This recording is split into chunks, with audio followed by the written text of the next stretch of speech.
3 common ways you're blocking your intuition. In this video, I'm gonna share with you 3 of the most common roadblocks as to why you can't access your intuition and simple tools to help you remove the obstacles so you can be a clear channel and a better receiver.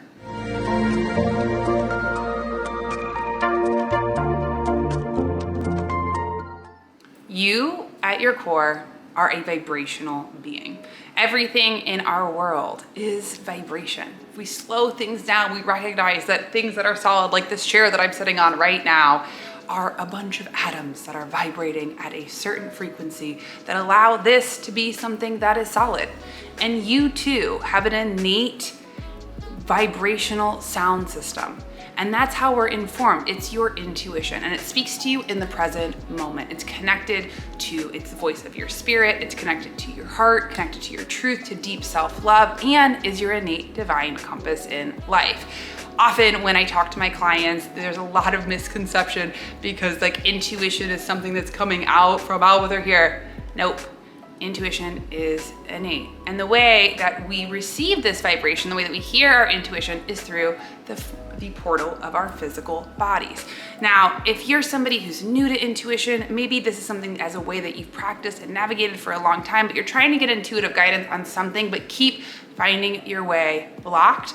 Well, I have the solution for you. Now, before I go any further, hi, I'm Sonia. I'm a 4th generation intuitive, and I teach you how to plug back into your innate divine self, your intuition. If you're new here, welcome. Don't forget to hit subscribe because I release new videos every single week. If you're returning, I'm so happy you're here. Thank you. I'm so grateful. And don't forget to check out underneath the description box, I have tons of free tools, a podcast with my family. I'm teaching a $5 workshop coming up in May, which I'm really excited about. So definitely check out the support systems below because I am here to help. So let's talk about number 1, the most common way that you are blocking your intuition. Now, I see this, I talk to clients every single day. I mentor clients, I do readings, I do one-on-one. So I feel like I have a really good understanding. So our first block is the mental block.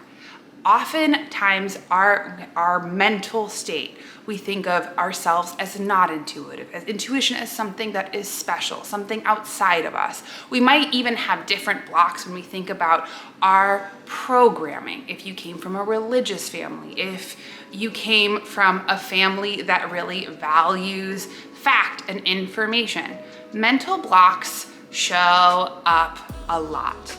And the first way that we can start to even be open to our mental blocks is first pay attention. How do you feel about claiming yourself as intuitive, as an inherent birthright, as something that is natural to you, and it's just a different way of listening? Now, ask yourself, how do I feel about my relationship with my intuition? How do I feel about myself as intuitive? Now, notice what are the first things that come up. If it's a lot of talking, if it's a lot of, oh, it's something special, or maybe mental block. When we can pay attention to these different mental blocks, they can give us good information. Instead of having to fight against them, which we often do, we're like, I'm going to do everything I can to try and figure it out. Where we can start to remove these blocks is by recognizing that we have our conscious mind, which organizes the world around us. It's our intellect. Now, the way that we change our conscious mind, our thinking, is by gentle, repetitive suggestion that gets lodged in our subconscious, which then becomes how we see, think, and feel about the world. So first mental way that we say is, I am open to my intuition. I'm open.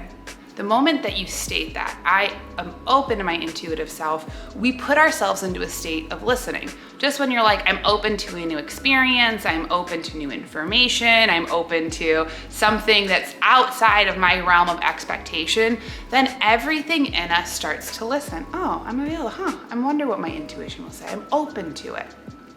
And then, as we always say, expect your intuition to work. Expect it to work, even if this feels like something that is new. The moment that we make these 2 what seem like simple decisions helps to reframe these mental, what can feel like blocks, and retrain our mind to pay attention to something different. So, what are your most common mental blocks? Let me know in the comments below. I would love to hear from you. The second most common block that I see day in and day out is that your intuition resides in your physical body. That's why we say, I had a gut feeling. Another common way that even in our language and in our world, like I smell a rat. These are all sensory ways that are telling us that intuition resides in our body in commonplace. So are you connected to your physical body? If you don't move, if you're not connected here, what happens is we get disconnected from the feedback system of how our intuition speaks to us. When you're disconnected from your physical body, there are a few telltale signs. 1, you're in a lot of overthinking. 2, a lot of anxiety. 3, you can feel it. There's no space. You might be constantly on your phone. You might be constantly taking in a lot of input and information. Your intuition will show up as sensations that are giving you grounded feedback. That is your intuition. So if you're disconnected from your body, first check, is my mental chatter out of control? Am I being really critical of myself and the world around me? Am I also constantly trying to figure it out? This is a good, very clear telltale sign that you need to move your energy and to get back into your body. Now, when we talk about getting back into your body, my favorite way to do this, to bring back into your spirit, to have some fun, is actually to put on music and sing and dance. In a lot of indigenous cultures, one of the things that they will ask in soul retrieval is, when did you lose your song and your dance? Because spirit, your intuition, will move you. It will move you to do something different. And we have to be flexible and available and tuned into this container in order to hear it. If you're so up here in chitter chatter, you're not going to be able to be connected to your body and pay attention to those subtle vibrations that are guiding you. And third, the most other common block that I see in my day-to-day is that, are you dismissing your intuition, dismissing your intuitive hits, nudges, and trying to have it be affirmed? Often intuition comes in through a portal that is a deeper sense of listening. It picks up on something that your conscious mind would not have picked up on. Now, the moment that we use our intuition and try and think about it, figure it out, make it make sense in this world, we lose our moment. And I'll give you a quick example. So just the other week, I was here, I'm living in New Orleans, it's beautiful, sunny, gorgeous outside. I go out to my car, I'm going for a day, and I get a hit to bring an umbrella. Now, this is something from my intuition. It dropped in from out of the blue, and I looked at my little weather app, nope, clear skies, whole 9 yards. And this is where I see people get blocked. For me, I made the choice to go back inside. I was like, I'll grab an umbrella, it doesn't matter, sure, why not? And of course, it rained. I'm really happy I had my umbrella, but I didn't try to figure it out. When we think about our intuitive hits and we try and make them make sense, and recognizing that actually it's kind of a radar that's going way further than what our little minds and our human bodies can pick up on, that is when we really start to make the leap from thinking about our intuition, which then becomes more information, to trusting your intuition. A big thing that I just see as a really big block is we expect intuition to be Elvis Presley walking down the street in a parade, which here in New Orleans might actually happen because, there's a lot of really fun, magical, mystical things that happen. Maybe not actual Elvis, but like people dressed up as Elvis. I digress. But that intuition is a lot of no big deal, teeny tiny, itty little bitty things, like going to get an umbrella, like knowing who's, like just having me like, oh, somebody's texting me. Oh, it's exactly who I thought it was. Those little ways that we can affirm, decide, help to train our intellect, that mental place, to our subconscious, to trust our higher self, trust your intuition, and trust and be confident in those decisions. So really, instead of thinking about it, chewing on it, figuring it out, blah, blah, blah, make the decision to trust it.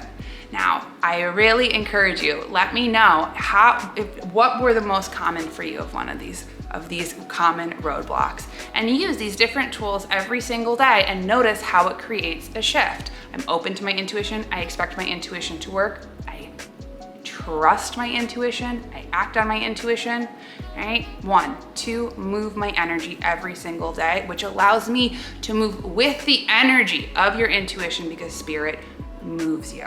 Be whatever it is that you want. And last, when you get an intuitive hit, especially if it doesn't make sense, trust it, act on it, make a decision, get that umbrella, make that phone call. Instead of asking, is it right? Ask, does it resonate? So I hope that you enjoyed this video. I would love, come to my website, soniatully.com. I do readings, mentoring, and more. And definitely come check out my workshop, which will be happening in May for $5. I cannot wait to see you there. And as always, I am sending you all my love, and I'll see you next week. Bye.